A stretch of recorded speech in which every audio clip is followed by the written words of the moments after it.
North Wales, an area that plays host to a striving yet struggling music scene. After the success of Catfish and the Bottlemen back in 2014, little more musical export has emerged from our corner of the world. However, that's not to say that things aren't about to change. Amidst the banks of the Dee Estuary in North East Wales, somewhere between Rhyl and Chester, we're in Bagillt, a home to risk-takers, rule-breakers and opportunity makers. I'm Callum Roberts, a musical weirdo from North Wales. Me and music have always been sort of close friends, do you know what I mean? Like, even when I was a kid, like just listening to like pop stuff on the radio, like it's a bit cheesy and not cool, but like, I used to love Five and all that real like syrupy sort of pop stuff. And then my dad, he had his battles with heroin and stuff like that, so Mum had sort of got rid of him early on.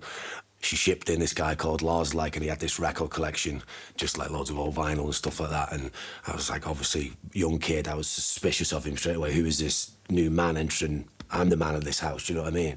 And he brought these records and all that, and like, one day I just sort of sifted through all these records, found like Nevermind the Bollocks, like loads of Nirvana records, stuff like that, and just, that was it. The minute I listened to that and I just heard loud guitars and real drums and stuff like that, I was like, okay, this is something that I want to do, you know what I mean?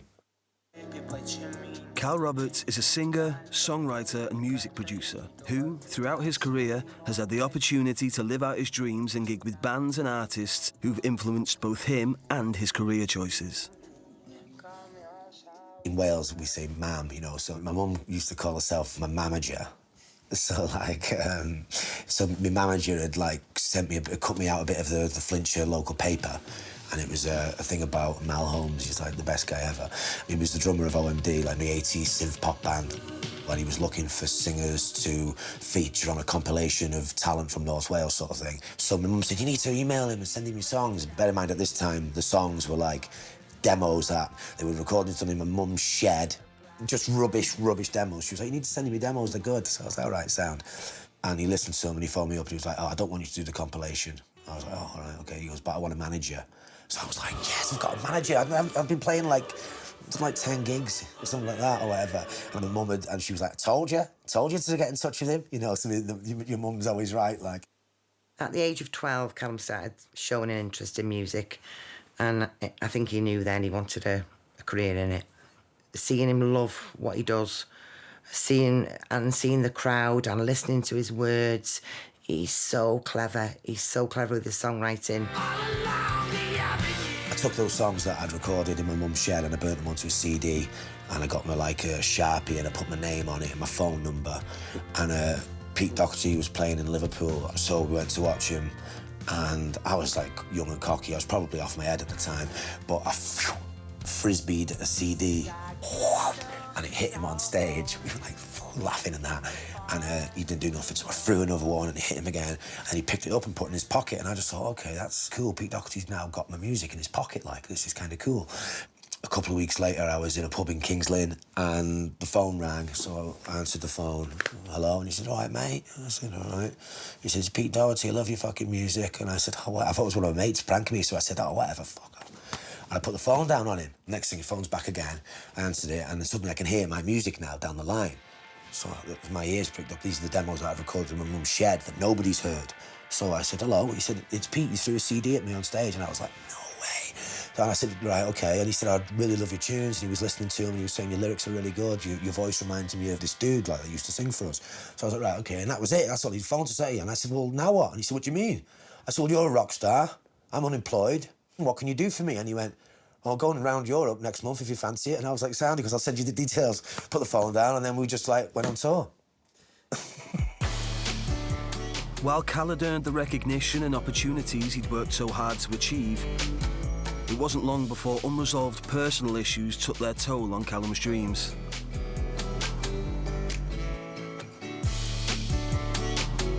I was unmedicated for bipolar for maybe 8 years. All my psychiatrists and that were telling me I had bipolar and I should need to take these tablets. And I thought I knew better. I thought everybody was wrong. That I was just a bit quirky and I was just a bit up and down. You know, I didn't really believe it. So there was a lot of struggle with that, and it just made me, I just couldn't do the relentless gigging and the touring. I just couldn't cope with it. So I knew I was a songwriter. I knew I could write good songs. And I decided to just sort of take a back seat, write, produce, work with up-and-coming artists and sort of have a crack at it from that angle sort of thing. Cal began his mission by running multiple open mic nights every month in towns along the North Wales coast. The purpose being to create an outlet, a hub, a music scene. Cal calls in favours from friends he's made over his years of gigging to help run these open mic nights. We've got the man, the legend, Mr. Callum Roberts! Community events run by the community. If I can do anything, I would like to try and somehow make the scene viable. Hello! Good evening, the Labour Club. As some of you know, I'm Callum Roberts. Thank you all for showing up. Thank you all for playing. We want to chat with every one of you. I'm going to play a couple of songs and then I'm going to leave you to the local talent. This is called D-Side Day Ticket.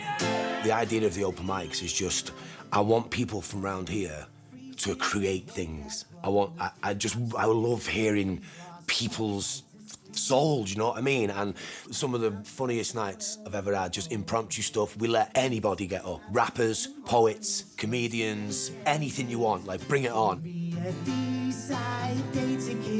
But I like that. I kind of like the chaos. I just think, let everybody express themselves, even if it annoys others. Casting a smile.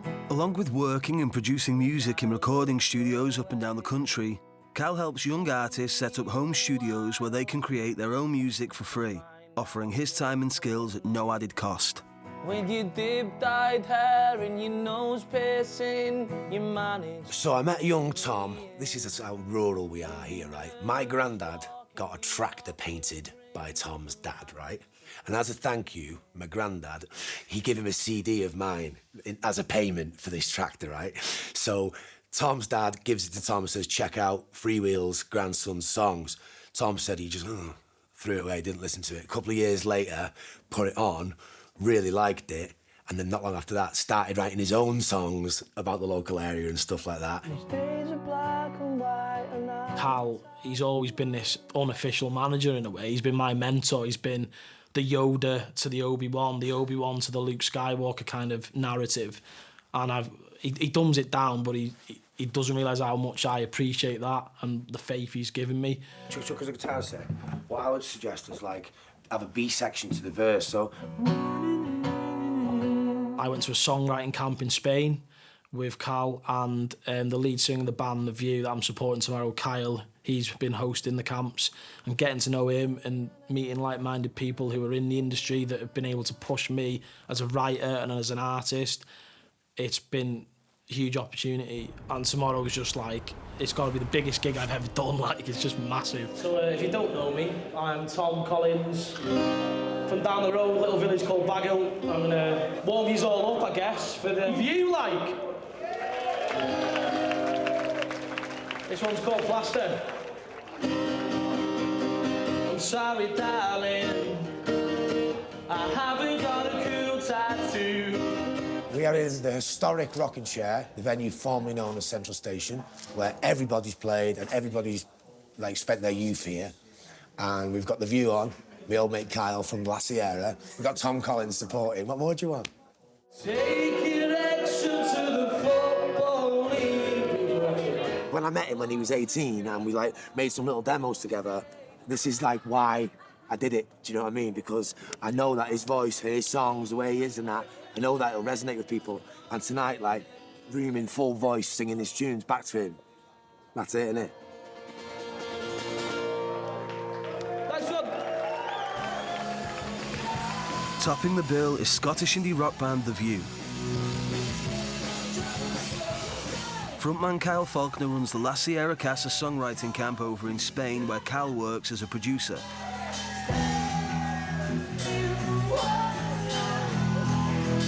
Open to both established and budding musicians and songwriters, Kyle looks for creatives best suited to Callum's expertise.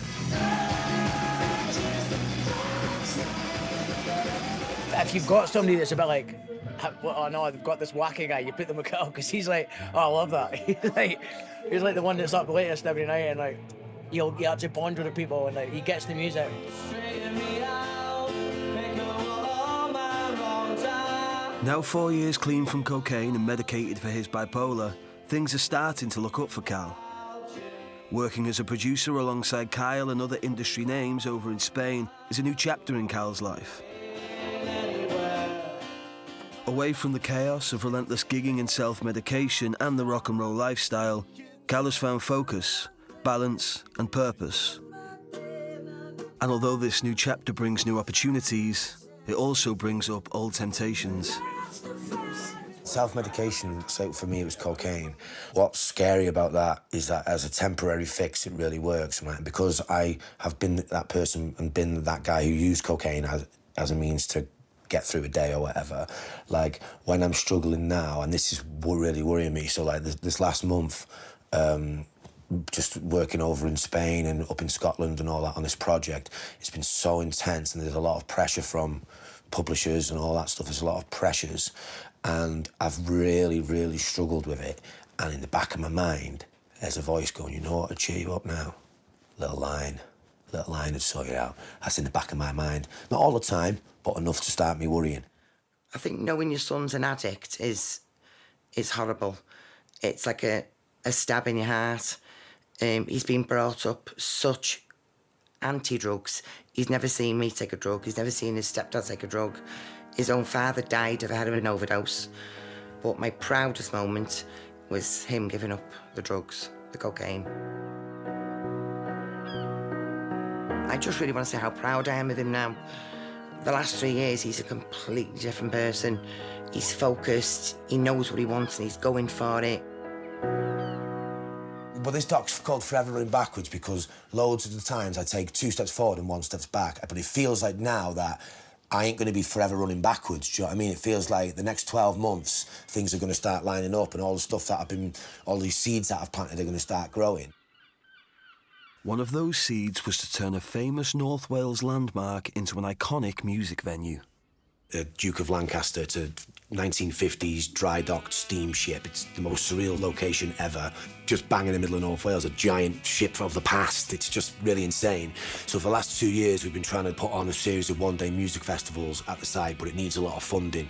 And if we can get that sorted over the next couple of months, we should be good for next year to launch live music at the site. And I think that'll, because of where it is, slap bang in the centre of the North Wales coast, it's perfect. And with a bit of luck, we can get it up and running by next year. Where the seagulls dance. The part of me that was missing, whatever part of me is broken, the music fixes that, you know. And I feel like I'm going to carry on doing that forever. It's just in my blood. Don't want to be anywhere else, 'cause I want to be by the seaside, breathing the North Wales air, where the seagulls dance, where the seagulls dance, where the seagulls